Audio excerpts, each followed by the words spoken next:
Chapter 1. History. Until Jonathan had been allowed in to make a TV series in 2014, Broadmoor had been closed to the scrutiny of cameras, and its 800 staff members were warned not to discuss patients outside the hospital walls. Partly because of this, and partly due to the many high-profile cases brought to the public's attention by the media, Broadmoor, out of all the high-security hospitals in Britain, has always had a hold on the public's imagination. Most people we spoke to about the book think of Broadmoor as a prison, isolated on a windswept heath somewhere, miles from any human habitation. Far from it. Broadmoor is a hospital perched on the eastern edge of a bustling and populous village just 40 miles from central London. In keeping with the oddly rural and idyllic connotations of the name Broadmoor, there are several local nature reserves. South of the village, on the way to Sandhurst, which shares its name with one of the Broadmoor wards, is pretty Edgebarrow Woods. On the northern edge of Crowthorne is a site of special scientific interest, Heath Lake, and a second such site, Sandhurst to Owlsmore Bogs and Heaths, including Wildmoor Heath, can be found in the southeast. These quaint, fairy tale places belie the fact that they've acted as a haven for many of Broadmoor's escaped killers over the decades. Crowthorne is pleasant enough, slightly old-fashioned and down at heel. A packed little car park lies at its centre, often the scene of minor road rage incidents as locals slip into disputed spaces, jumping the queue and provoking stand-up rows outside the budget supermarket. The village has precisely all the stuff you would expect: fish and chip shop, betting shop, butchers, Chinese takeaway. Completely unexceptional and ordinary in every way except one. Crowthorne is a civil parish in the southeastern Berkshire district of Bracknell Forest, forming part of the Reading-Wokingham urban area. Today, it has a population of about 7,000 people, but in the mid-19th century it was a tiny hamlet until a couple of momentous arrivals put it on the map. The renowned public school, Wellington College, opened in 1859. Wellington eventually gave rise to one of Crowthorne's few local celebrities outside Broadmoor's walls, Sir Anthony Selden, political biographer and headmaster of Wellington College. A year later, the opening of Crowthorne railway station marked the landmark of public mass transport coming to Crowthorne for the very first time. Then, of course, Broadmoor opened its gate in 1863. This activity prompted a period of rapid growth for the village. The first inmates of Broadmoor were 95 women who arrived in 1863, most of whom had killed their children while suffering postnatal depression. It was first built as a Victorian lunatic asylum for the criminally insane. Broadmoor was founded on idealistic and often forward-thinking principles. These early patients all went through some standard experiences upon admission: a medical examination, an interview with a doctor, and then off to the admissions ward. Treatment involved fresh air, labour, exercise, and regular meals. For many, having experienced the horror of life as the Victorian poor, the asylum was exactly that: a genuine and therapeutic refuge from the hardships of the world outside. Hardships which in many cases might have fueled their mental illness or criminal acts. One innovative treatment was the rhubarb treatment, in which patients were fed an average of 50 pounds of rhubarb annually. Although the programme of drug therapy was virtually non-existent, compared to modern Broadmoor's use of pharmaceuticals as part of the therapy process, sedatives were used. There was just one female block, which had taken less time to build than the 5 male blocks. Those were completed and opened in February 1864, bringing some notorious inmates, including the celebrated artist Richard Dadd, who had killed his father, and Edward Oxford, the failed assassin of Queen Victoria. Writing in 1903, George Griffith described the place The only likeness that Broadmoor bears to a prison consists in the fact that you can go nowhere without the unlocking and relocking of solid doors and iron gates. But within these, there is no evidence of restraint. In the male wing, you see men lounging about the long, airy corridors, or sitting in the big, well-furnished common rooms, reading, smoking, looking out of the windows, or sitting motionless, thinking the thoughts and dreaming in the dreams of a world that is not ours. So too, in the female wing, there are women sitting about the corridors, knitting and doing lacework or embroidery, or like the men, sitting in their common rooms, reading or talking, or also thinking those strange thoughts. In another room, you will find one at a grand piano, playing, it may be, some standard piece of music, or it may be some weird creation of her own, and others sitting about on the chairs and lounges listening to her. Then, as now, Broadmoor had a very lively cultural and spiritual life. Victorian Broadmoor hosted regular dramatic productions and concerts. Male and female patients were carefully segregated, but the women were allowed to hold a female-only dance once a fortnight. The amount of thought that the new Broadmoor Hospital has put into its new visitor centre harks back to the hospital's very earliest days, when the families and friends of patients were welcomed. The Mental Deficiency Act was introduced in 1913 to replace the Idiots Act of 1886. The Act, now a tasteless relic of pre-war Britain, distinguished between 4 categories of people who should no longer be in the mainstream prison system.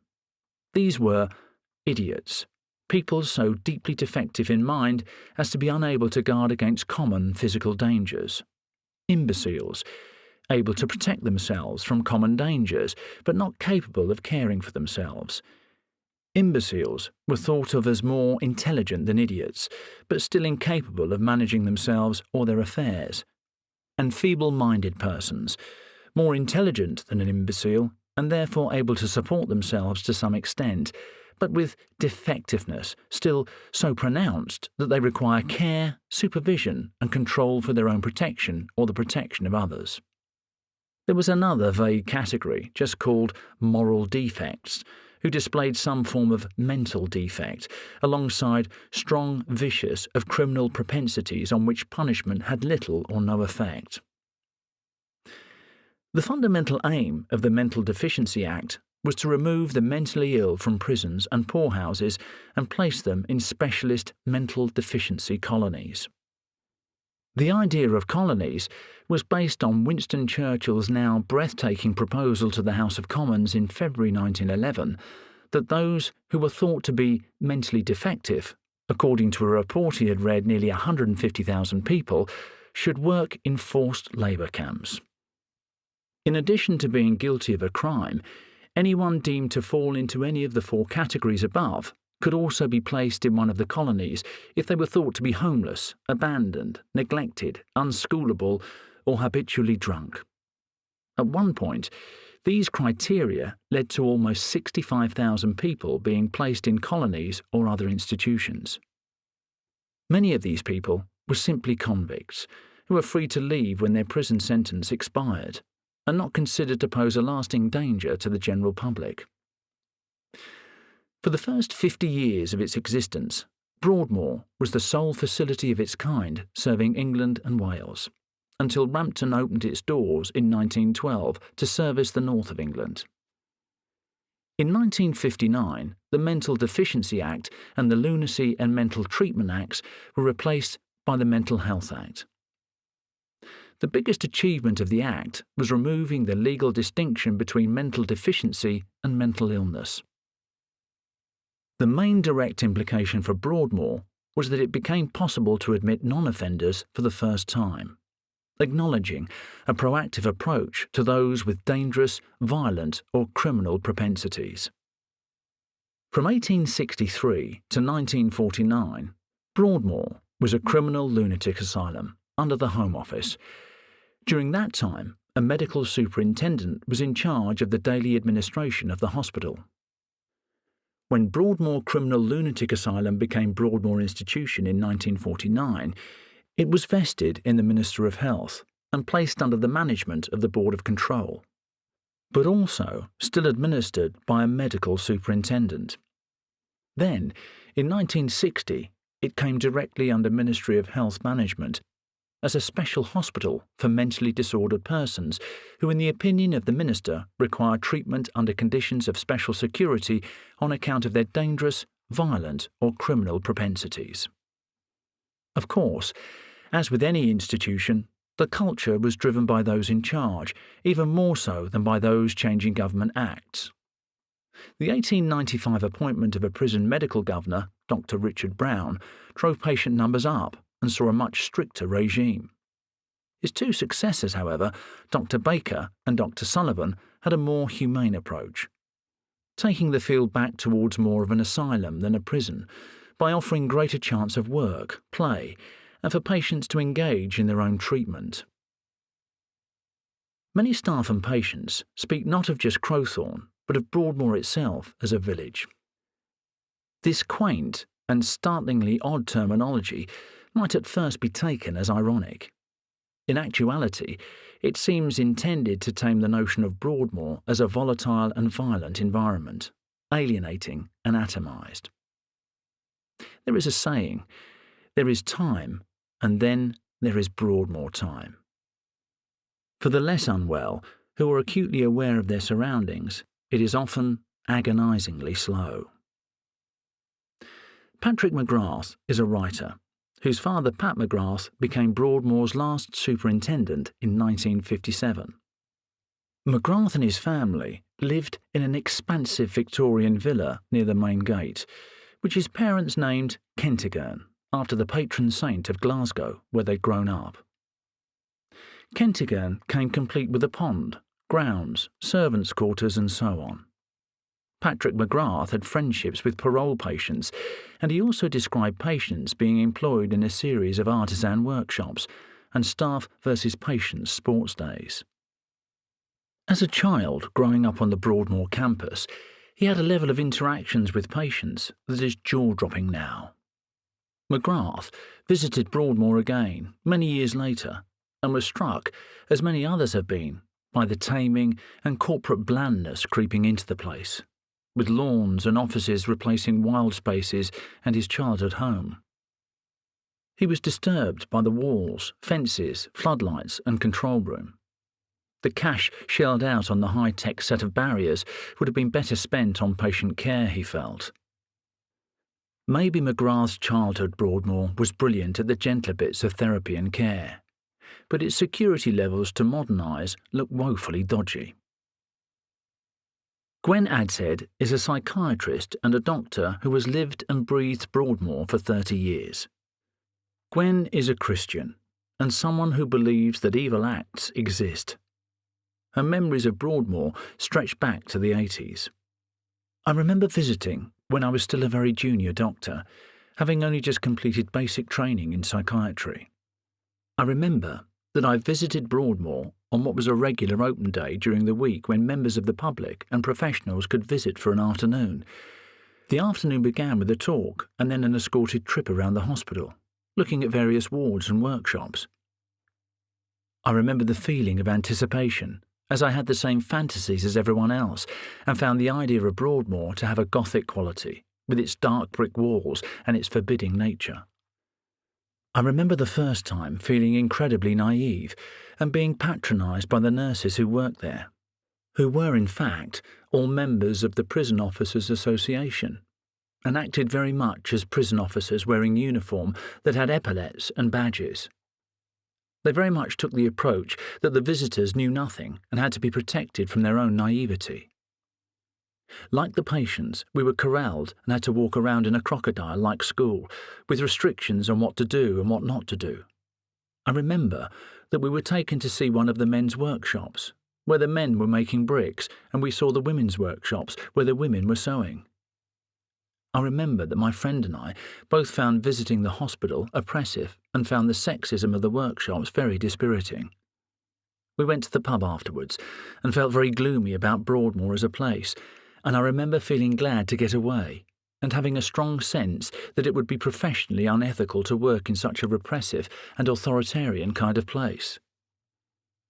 In those days, In the early to late 80s and early 90s, Broadmoor was not a popular place for consultants to work. As a result, all the colleagues there had massive workloads.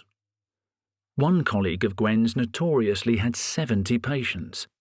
To put that in perspective, the number now is more like 20. Gwen recalls, the nursing staff wore long white coats and wore peaked hats as well. They expected the patients to address them as Mr. So-and-so, whereas they would address the patients by their Christian names. It was not unusual for patients only to see the consultant once or twice a year, although there were other non-consultant doctors, often from India, who saw patients more frequently and who attended to their physical health. I remember the ancient paper files which went back ages and were very thick. The average length of stay in the hospital was about 10 to 13 years because there was less expectation that people would leave the hospital. Those were the days before the expansion of secure psychiatric services, so there was nowhere for them to go. I remember the very busy workshops, the carpenters, the picture framers, the bricklayers and the electrical shop. I remember the central hall with its stage where the Broadmoor players used to put on the annual panto with amusing jokes about the staff and doctors. I remember that there were 500 men and 100 women who would occasionally meet at discos, which were closely supervised like a school dance. I remember hearing the screams and yells on the female side and how silent the male side was in contrast. I remember walking up and down the terrace, which gave the most beautiful view of 3 counties. I remember thinking that it was sad that people who came to the hospital and saw this view would never go out, and how generous it was of the architects to give them a view to look at. Later, I realised that people would leave the hospital and seeing the view gave them inspiration and hope. I remember the education centre and how busy it was, with men doing a variety of exams and lessons, and the kindness of the staff there. I also remember the wonderful kitchen gardens, where the hospital once used to grow all the fruit and vegetables that the inmates would need, including an astounding amount of rhubarb in the early years. However, when I went to the hospital first, the kitchen garden still provided work for patients, raising fruit and plants for sale. It was a lovely place to be, where there were also animals, goats, rabbits, birds. I remember the language of the hospital and how the nurses used to refer to themselves as staff or staff men. I remember that I was firmly told that I was not staff, and how I was told that I could not work or walk around the hospital without someone knowing where I was at all times. I remember receiving the message that the nursing staff really owned the hospital and every ward was a kind of individual fiefdom. As the 1980s myth goes, admission to Broadmoor was granted only to members of an exclusive club of the criminally insane. When Gwen Adshead arrived, Yorkshire Ripper Peter Sutcliffe was there, convicted in 1981 of murdering 13 prostitutes.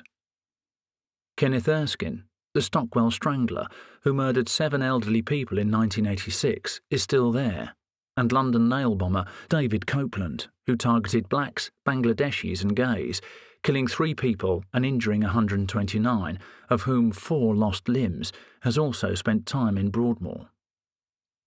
In the 1970s and 80s, Gwen explained, people were given mental health disposals who wouldn't do now. I'm thinking of a man who, aged 18, broke into an elderly lady's home and raped and murdered her, a nasty offence, and he went straight to Broadmoor. If you did something that was nasty and weird back then, you would go straight to Broadmoor. The thinking was not terribly sophisticated back then. If you had done something weird, you must be mad. Now, however, there are far fewer people being diagnosed as criminally insane, and those who once would have been admitted to Broadmoor are now incarcerated within the general prison population. The world is changing, and Broadmoor is changing too. For example, the number of beds has dramatically reduced. At one point, Broadmoor had over 1,000 beds. Now it has just 200. We spoke to former clinical director Dr. Amlan Basu, who was very concerned that this particular myth about Broadmoor functioning as a long-term dumping ground for incurable psychopaths is busted. There is still a public perception that when you go to Broadmoor, you are there for life. But the high-profile individuals that are there for decades are outliers. Broadmoor is certainly a place with a great deal of myth and misunderstanding surrounding it. Its genesis as a criminal lunatic asylum that offered precious little hope of any return to normal life lingers to this day.